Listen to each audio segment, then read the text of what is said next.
My name is Chloe, and 10 years ago, my parents left me in Paris with nothing but a note that said, "You're 16. You'll figure it out." I was just a kid, scared and alone, abandoned in a city I didn't know. But last month, I sat across from them in a cold Chicago real estate office, my heart steady, my voice calm. I slid the deed to their foreclosed mansion across the table and took off my glasses. "You left me in Paris at 16, I said, watching their faces crumple like paper in a fire. "Now I own your home." My mother's jaw dropped, and my father's eyes darted to the floor, as if the truth was too heavy to meet. That moment was a decade in the making, and it started with a trip I thought would fix everything. Let me take you back to when I was 16, living in Chicago with my parents, Michael and Sarah.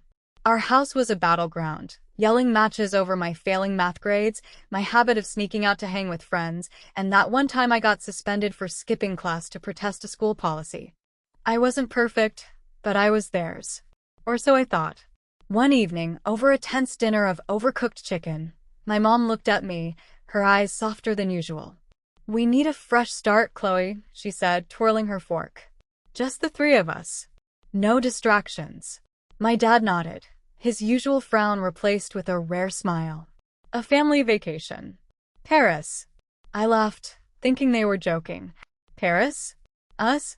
But when the plane tickets arrived, printed and real, I let myself believe. Maybe this was their way of saying they still cared. Paris was like stepping into a postcard. The Seine glittered under golden streetlights, and the air smelled of fresh croissants and coffee. We wandered through Montmartre, my mom snapping photos of me in front of the Sacré-Cœur, her arms wrapping around me in a hug that felt almost real.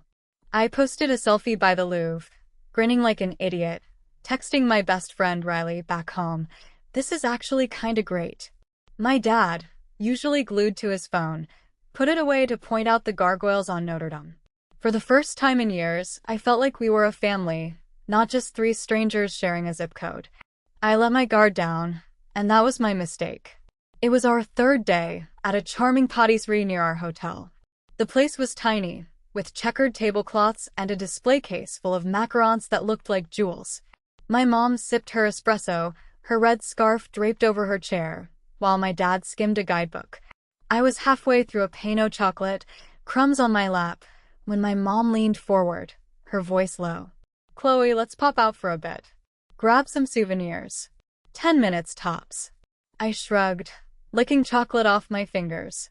"Sure, I'll wait here." They smiled, grabbed their coats, and walked out. I watched them through the window, their shadows blending into the bustling street. 10 minutes turned into 30, then an hour. My texts went unanswered, my calls straight to voicemail. A knot formed in my stomach, tight and cold. I ran to our hotel, my sneakers slapping against the cobblestones. The lobby was all marble and chandeliers, but it felt like a tomb. At the front desk, I stammered my parents' names. The clerk, a thin man with a clipped accent, frowned at his screen. "They checked out this morning," he said, avoiding my eyes. I froze. "That's impossible. We're here together." He hesitated, then leaned closer, his voice barely a whisper. "They paid extra to ensure no questions were asked." My knees buckled. I sprinted to our room, pounding on the door until my fists hurt. A maid let me in. The room was empty. No suitcases, no clothes, not even my backpack with my wallet and phone charger. It was like I'd never existed. Back in the lobby, I found a folded note in my jacket pocket, written in my mom's neat cursive, "You're 16. You'll figure it out." No apology, no explanation, just 5 words that cut deeper than any knife. I sank to the floor, my vision blurring with tears. The city that had felt like a dream hours ago was now a maze, and I was alone in it. I stumbled into the street, the note crumpled in my fist, and made a promise to myself. I'd survive this, no matter what it took. But as the Paris sky darkened, I had no idea how. The Paris streets were a blur of noise and shadows as I wandered, my stomach growling louder than the city itself. I was 16, alone, with no money, no phone, and a note from my parents that burned in my pocket. "You're 16. You'll figure it out." The words echoed like a cruel joke. I'd spent the first night curled up on a park bench, the cold biting through my thin jacket, every footstep making me flinch. By day 2, hunger was a sharp claw in my gut, and fear had settled in like an unwanted guest. I didn't know where to go, but I knew I couldn't stay still. Paris, once a dream, was now a maze I had to escape. I stuck to narrow alleys, avoiding the crowds of tourists snapping photos. My sneakers were soaked from a morning drizzle, and my hair clung to my face, matted with sweat and grime. I passed a street market, the air thick with the smell of roasted chestnuts and fresh bread. My mouth watered, but I had nothing to trade except my pride, and even that was wearing thin. A vendor, a wiry man with a crooked smile, caught my eye as I lingered too long near his cart. "Hungry, kid," he called, holding up a steaming crepe. His voice was smooth, but his gaze made my skin crawl. "I can help you out. Just do a little favor for me later." My heart pounded.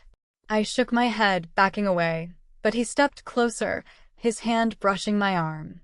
I turned and ran, my breath ragged, ducking into an alley until his voice faded. I slid down against a brick wall, hugging my knees, and told myself I'd never be that desperate. Not yet. By the third day, I was lightheaded, my vision spotting with black. I stumbled past a small bakery on a quiet street, its window glowing with warm light. The smell of fresh croissants hit me like a punch, and I stopped, my hands shaking. A tray of pastries sat on the sill, probably cooling. I didn't think, just reached out, quick and quiet, hoping to snatch one and bolt. But a hand grabbed my wrist before I could. I froze, my heart in my throat. "Stealing, are you?" The voice was low, firm, but not angry. I turned to face a woman in her 70s, her white hair pulled into a tight bun, an apron dusted with flour tied around her waist. Her eyes, sharp as glass, pinned me in place. I opened my mouth, but no words came. "Hungry?" she asked again, softer this time. I nodded, barely afraid to move. She sighed, loosening her grip. "You eat, you work. Wash dishes until they shine. Deal." I blinked, not trusting my ears, but she was already unlocking the bakery door, gesturing me inside. Her name was Madame Elise, and the bakery was her kingdom, worn wooden counters, a creaky oven, and a tabby cat named Croissant dozing by the register. She handed me a warm roll, no questions asked, and pointed to a sink piled with dishes. The water was cold, the soap stung my cracked hands, but I scrubbed like my life depended on it. Because it did. When I finished, Elise inspected the plates, her lips twitching in what might have been approval. "Upstairs," she said, jerking her thumb toward a staircase. "Last room. It's not much, but it's better than the street." The attic was tiny, with a sagging mattress and a single blanket, but it was a palace compared to the alleys. I collapsed onto the bed, my body heavy with relief, and slept for the first time in days. The next morning, I woke to the smell of coffee and the clatter of pans. Elise was already kneading dough, her hands moving like they knew every secret of the flour. She didn't ask about my past, didn't pry about the tears I'd wiped away. Instead, she showed me how to shape baguettes, her corrections sharp but patient. "Pinch, don't slap," she muttered, nudging my elbow. I nodded, mimicking her, grateful for the silence between us. That night, as I hung my jacket on a hook, something fell from the pocket, a postcard, yellowed and creased, with a picture of the Eiffel Tower. On the back, in my father's jagged scrawl, were 4 words. This was the only way. My stomach twisted. What did it mean? Why leave me with this? I shoved it under the mattress, my hands trembling, not ready for answers I didn't understand. Days blurred into routine, baking, cleaning, dodging Croissant's tail. But one evening, while sweeping behind the bakery, I spotted a cracked tablet in a pile of trash. It was scratched, the charger frayed, but something in me sparked. I smuggled it upstairs, taped the cord together, and after hours of coaxing, the screen flickered on. Kneeling by the attic window, stealing Wi-Fi from a nearby cafe, I found a free GED course online. My fingers hovered over the sign-up button, the postcard's words echoing in my head. I didn't know what my parents meant, but I knew one thing. I wasn't just surviving anymore. I was going to build something they could never take away. The attic above Elise's bakery became my world, a cramped sanctuary where I rebuilt myself one late night at a time. The tablet I'd salvaged from the trash was my lifeline, its dim screen glowing as I hunched by the window, stealing Wi-Fi to study for my GD. Paris bustled below, but up here, it was just me, a flickering screen, and a fire I didn't know I had. My parents' note, "You're 16. You'll figure it out." Still stung, but it was fuel now. I wasn't just surviving anymore. I was clawing my way towards something bigger, something they'd never see coming. By day, I worked in the bakery, my hands learning the rhythm of dough and fire. Elise taught me to feel when a loaf was ready, her sharp nods worth more than words. Croissant, the tabby, curled up on my lap when I took breaks, his purring a small comfort. At night, I studied algebra, literature, history, scribbling notes on torn pastry bags. The GED test was in a community center across town, 2 bus rides away. I showed up in my cleanest jeans, my stomach in knots, and walked out with a passing score. Not perfect, but mine. That night, I stared at the certificate on my tablet, my chest tight with a pride I hadn't felt before. I wasn't the girl they'd left behind anymore. That one lit a spark. I stumbled across a finance blog one night, all numbers and strategies, and it hooked me. Maybe it was the control it promised, the idea that I could shape my future with nothing but my brain. I devoured everything: YouTube tutorials, Reddit threads, free ebooks from sketchy sites. I learned terms like dividends and compounding, my pencil scratching furiously as I decoded a world my parents never taught me. With tips I'd saved from bakery customers, I opened a trading account using a prepaid card from a regular who'd thank me for helping his kid with English. My first investment was $50 in a small tech stock, every cent scraped from skipped lunches. I checked the app obsessively, my heart racing as the numbers ticked up. Then it almost fell apart. A pop-up on the trading site promised guaranteed returns if I invested more. It looked legit, sleek design, fake testimonials. I poured in $200, nearly all I had, dreaming of a new laptop. Days later, the site vanished, my money gone. I sat on the attic floor, my face hot with shame, the postcard from my father mocking me from under the mattress. This was the only way. I wanted to scream, but instead, I dug deeper. I found forums exposing the scam, traced the site's domain, and reported it to the platform. Miraculously, they refunded half my loss. I reinvested it, smarter this time, in a stable fund. By month's end, it doubled, then tripled. I stared at the screen, my pulse hammering, not because of the money but because I'd fought back and won. That win changed everything. I bought a new oven for Elise. The old one had been coughing smoke for weeks. She raised an eyebrow when it arrived, muttering, "Fancy," but her eyes softened. With the rest, I got a laptop, sleek and mine, no tape required. At 19, I registered Chloe Solutions, a consulting business to help immigrants and students navigate finances. I taught them to budget, open digital accounts, even invest small sums. Some paid with coffee, others with thank you notes. I kept every note, proof I was more than a ghost in Paris. One evening, a client, a Nigerian student named Kemi, mentioned seeing my parents on a Chicago news clip touting their charity work at a gala. My fork froze mid-bite. Charity? The hypocrisy burned. I searched online, my fingers trembling, and found their faces, smiling, polished, untouchable. Then, buried in a real estate listing, I saw it. Their lakefront mansion, the one they'd bought after leaving me, was up for foreclosure.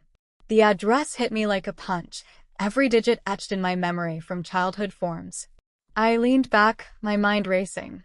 They'd built a new life on the ashes of mine, and now it was crumbling. I started sending anonymous donations to Chicago youth shelters, signing them, "From a Survivor." Each transfer felt like a small rebellion, a way to rewrite my story. But the foreclosure notice was different. It was a door cracked open, leading back to a past I'd buried. I booked a flight to Chicago, my savings ready, my business alias airtight. Elise caught me packing, her eyes sharp. "You're not running, are you?" she asked. I shook my head, a smile tugging at my lips. "No," I said. I'm going to face them. For the first time, I wasn't afraid of what I'd find. I was ready to take back what was mine. The Chicago air was sharp, biting my cheeks as I stepped off the plane, my first time back in 10 years. I was 26 now, no longer the scared girl left in Paris, but my heart still raced as I thought of what lay ahead. The foreclosure auction for my parents' mansion was tomorrow, and I was here to claim it, not out of greed, but to close a chapter they'd left bleeding.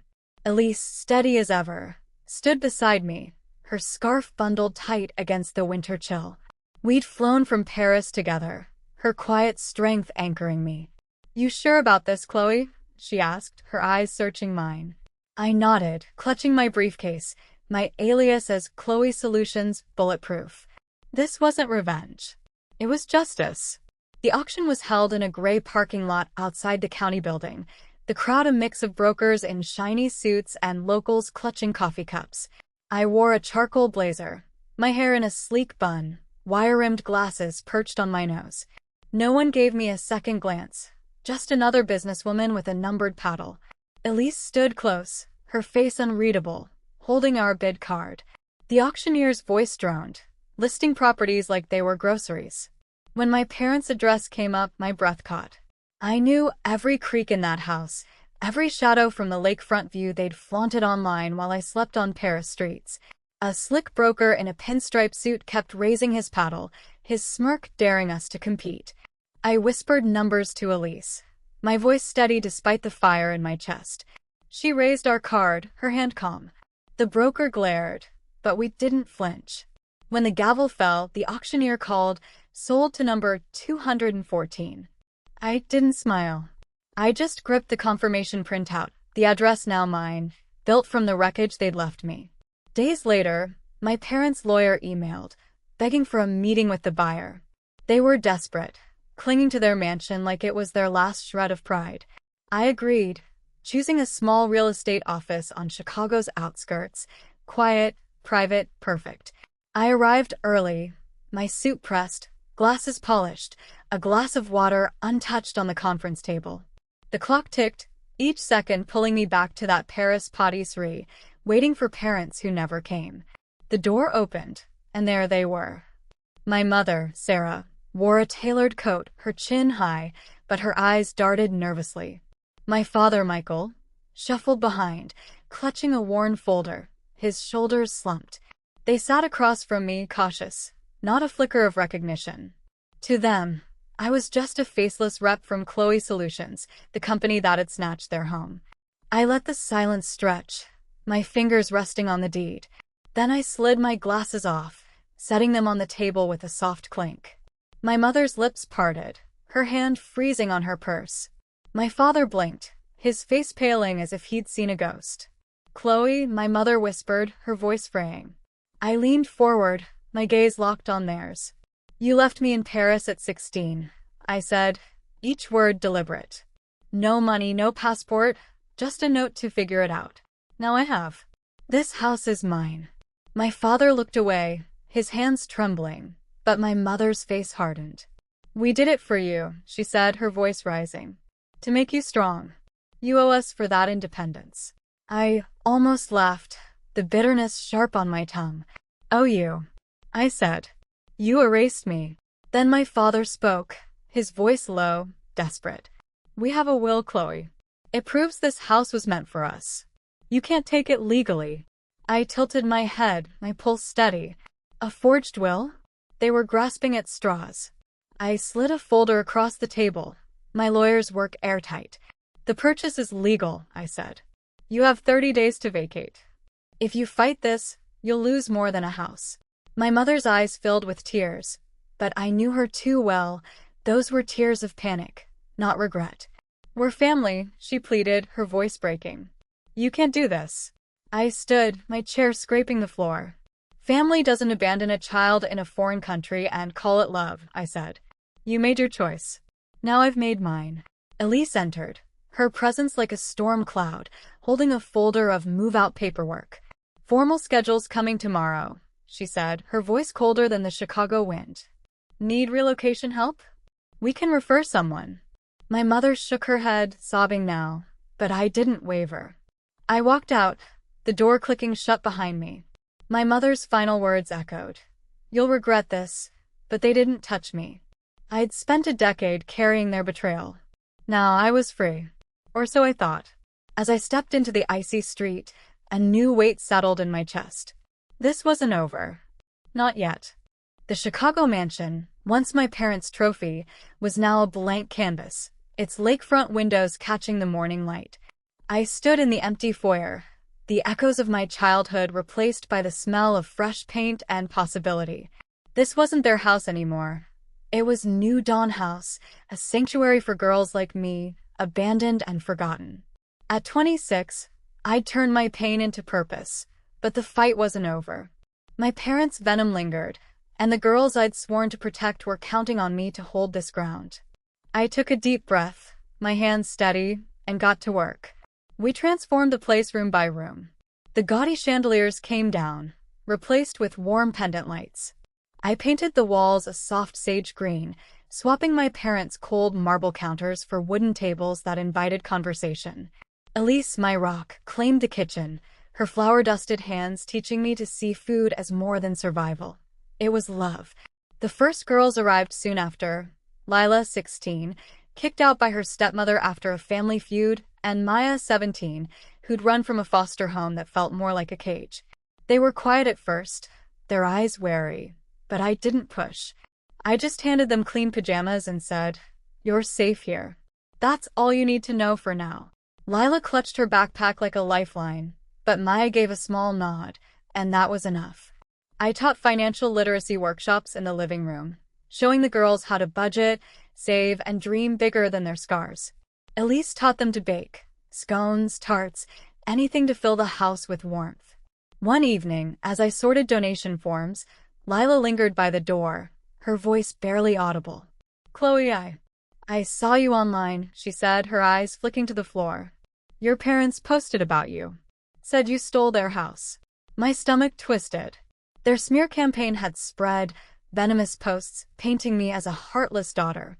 I knelt beside her, keeping my voice soft. "What do you think, Lila?" She hesitated, then met my gaze. "I think they're liars. You're not like that." I smiled, my chest tight with relief. "Good. You trust your own eyes. That's power." She nodded, and for the first time, she sat closer at dinner, her laugh breaking through the silence. Then my parents struck again. A letter arrived, stamped with a lawyer's seal, claiming the mansion's sale was fraudulent and demanding its return. My blood ran cold, but I wasn't that 16-year-old girl anymore. I called my attorney, a sharp woman who'd helped me secure the deed. She laughed when she read their claim. "It's a bluff," she said. "They've got nothing but noise." We filed a counterclaim, my paperwork ironclad from years of studying contracts. The case was dismissed in a week, but the threat lingered in my mind, a reminder of their desperation. I didn't tell the girls, didn't want them to feel the house was anything less than theirs. But I doubled down, installing new locks and a security system. My savings stretched but worth it. A year later, New Dawn House was alive with laughter, the anniversary party a quiet triumph. We gathered in the dining room, fairy lights strung across the ceiling, the table piled with Elisa's peach cobbler and Maya's lopsided cupcakes. Lila stood, her hands trembling, and unfolded a letter she'd written. "Chloe," she read, her voice steadying, "you didn't just give me a bad. You showed me I'm worth something. Thank you." The room went silent. Then Maya clapped, and soon we were all cheering, tears in my eyes. I hugged Lila, whispering, "You're the reason this place exists." Later, I framed her letter, hanging it in the hallway where every girl could see it. It wasn't just words. It was proof we were building something unbreakable. That night, as the girls sang off-key to a playlist Maya had made, I stepped onto the porch, the lake breeze cool against my face. The house glowed behind me, its windows spilling light onto the grass. My parents' lies, their lawsuit, their betrayal. They'd tried to tear this down, but they'd failed. I'd taken their house, their legacy, and turned it into a home for girls who'd been told they were nothing. Lila's letter, Maya's cupcakes, Elisa's steady hand on my shoulder. They were my family now. I looked at the stars, my heart full, and realized I wasn't just saving them. I was saving myself too. The kitchen of New Dawn House glowed under the soft light of strung bulbs, the air thick with the scent of cinnamon and laughter. It was a quiet evening, the kind that felt like a deep breath after a long climb. I stood by the counter, my hands wrapped around a mug of tea gone cold, watching the girls, Lila, Maya, and the others, tease each other over a board game. At 26, I'd built something from the ashes of my past, a place where no one was left behind. 10 years ago, I was a scared kid abandoned in Paris. My parents' note, "You're 16. You'll figure it out," cutting deeper than any wound. Now, I was home, and the legacy I was creating was mine. New Dawn House had grown beyond my dreams. The sage-green walls held stories, the wooden tables scratched with memories of shared meals. I'd started new programs, coding workshops, entrepreneurship classes, funded by my consulting work with Chloe Solutions. The girls learned to build apps, pitch ideas, and believe their futures weren't defined by their scars. Lila, once so quiet, was designing a budgeting app for teens, her eyes bright with focus. Maya, bold and fierce, led mock business pitches, her laughter filling the room. I watched them, my chest tight with pride, knowing every step they took was proof that broken beginnings could lead to something whole. Elise, my anchor, joined me at the counter, her apron dusted with flour from teaching a new girl to bake. She'd been my lifeline in Paris, and now she was the heart of this house. "You've done good, Chloe," she said, her voice low, her eyes softer than I'd ever seen. I smiled, but she wasn't done. "My daughter," she began, her words slow, "left me years ago. Didn't want this life. I carried that hurt a long time. But you showed me how to let go, to build something new." I froze, my throat tight. Elise rarely spoke of her past, but her words landed like a gift. "You taught me too," I whispered, squeezing her hand. She nodded, turning back to her dough, but the air between us felt lighter, like we'd both found peace. The next morning, a new girl arrived, her name Amara, barely 15, her eyes wide with fear. She clutched a crumpled note, her hands trembling as she handed it to me. I unfolded it, my breath catching. "You're old enough to handle this." The words were different, but the coldness was the same, an echo of the note my parents left me. I looked at Amara, her shoulders hunched, and knelt beside her. "You're not alone anymore," I said, my voice steady. "This is your home now." She nodded, tears spilling, and Maya, hovering nearby, offered her a pair of slippers. I watched them walk upstairs, Amara's steps a little surer, and felt a fire reignite. This wasn't just about me anymore.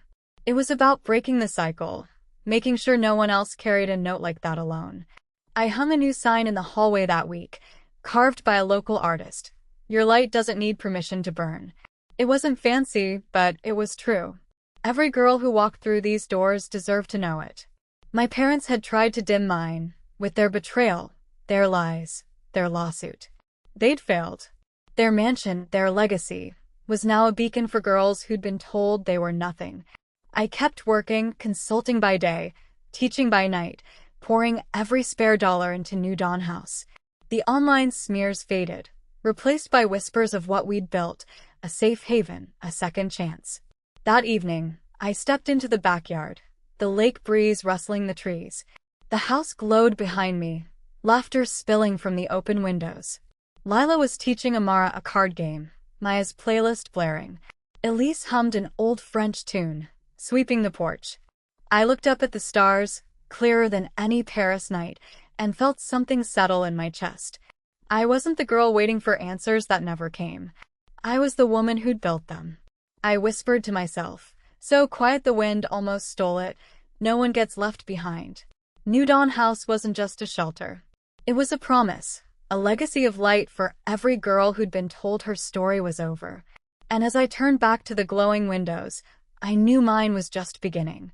The sun dipped low over Lake Michigan, painting the sky in hues of gold and pink as I stood on the porch of New Dawn House. The laughter from inside spilled out, a melody of voices that had become my anchor.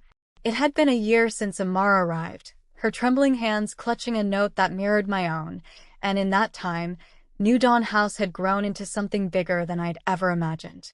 At 27, I wasn't just Chloe, the girl abandoned in Paris. I was Chloe, the woman who turned betrayal into a beacon, a home for girls who'd been told they didn't matter. But tonight, as the stars began to peek through, I felt a quiet shift, a moment to reflect on how far we'd come and where we were going. Inside, the girls were planning a talent show, a new tradition Maya had insisted on. Lila was practicing a spoken-word poem, her voice stronger with every line, while Amara strummed a guitar she'd taught herself to play. Elise, ever the heart of the house, was in the kitchen, showing a new girl, Zoe, how to roll dough for cinnamon buns. "Not too hard, Sherry," Elise said, her French accent thick, her smile warm. Zoe, 14 and still skittish, mirrored her movements, a spark of pride in her eyes. I leaned against the doorframe, my heart full, watching these moments unfold like petals in spring. This was what I'd fought for, not just a roof, but a place where every girl could find her light. My consulting work with Chloe Solutions kept the house running, my laptop humming late into the night as I helped clients across continents. The profits funded scholarships, tech classes, and therapy sessions for the girls. I'd started a mentorship program, pairing them with women in business, tech, and art, showing them the world was wider than their pasts. One evening, Lila showed me her app prototype, a tool to help teens track savings. "It's because of you," she said, her voice steady. I shook my head, smiling. "No, Lila. It's because of you." Her hug was quick, fierce, and I carried it like a treasure. Elise and I had grown closer, our bond forged in quiet moments. One night, over coffee, she handed me a photo of her daughter, now living in Lyon. "We're talking again," Elise said, her eyes misty. "You showed me how to open that door." I squeezed her hand, my throat tight. She'd saved me in Paris, but we'd saved each other here. Her stories of France filled the house, and the girls called her Mama Elise, a title she wore with a gruff pride. Then there was Zoe, the newest arrival, who'd come with a note like mine, "You're on your own now." Her eyes held the same fear I'd felt at 16, but they also held fire. One afternoon, she found me in the office, a small room with a bookshelf and the sign I loved, "Your light doesn't need permission to burn." "Why do you do this?" she asked, her voice small. I paused, then pointed to the sign. "Because someone should have done it for me," I said. "And because you deserve it." She nodded, and later, I saw her slip a drawing under Lila's door, a thank you, a connection. It was small, but it was everything.